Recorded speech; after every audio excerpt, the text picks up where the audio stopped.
Russian disinformation flooding social media is now being met by determined resistance, fighting back with the truth and armed with videos and images of the death and destruction caused by Putin's war of choice. CNN's Daniel Sutherland talked to the online activists on the front lines of an information war. You should be here in Poland. You should see all these people, refugees from Ukraine.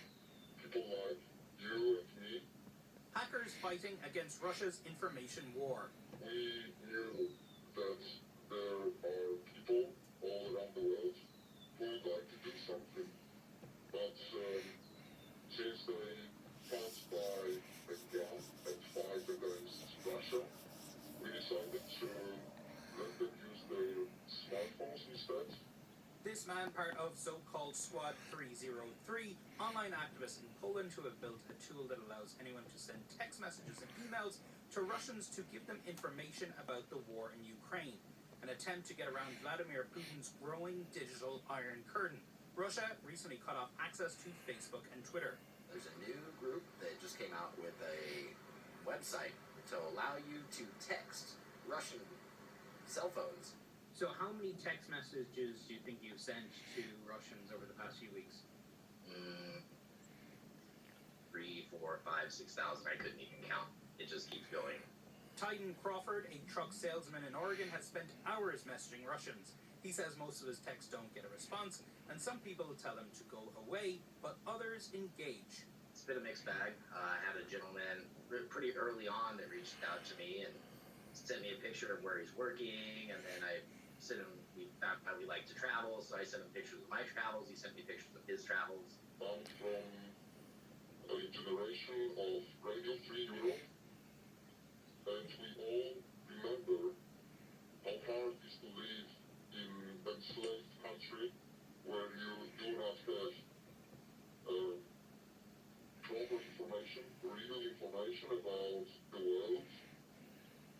I can remember the time when we used to listen to Radio Free Europe, the only voice from the free world for enslaved people in Poland.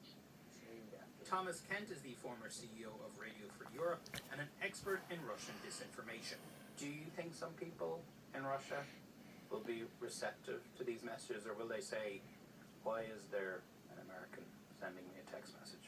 Well, a certain number of people are going to say, yeah, absolutely, this is hostile propaganda, this is spam, this is an attempt at psychological warfare against us. But many others will be grateful for some information that they're having trouble to get, and maybe be affected by the fact that there's someone out at the end of the communication who really would like to hear from them. Other so-called hacktivists taking a different approach. On the Telegram app, a group called the Ukraine IT Army has amassed 300,000 members. It sends out lists of Russian websites to attack. You're a coder, not a gunner. Yes, that's true. We spoke to an organizer of the group over the phone. He said he is in Ukraine.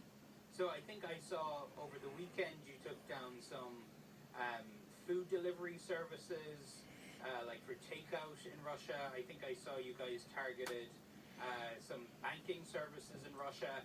I mean, what you're doing is targeting Russian citizens, people in Russia.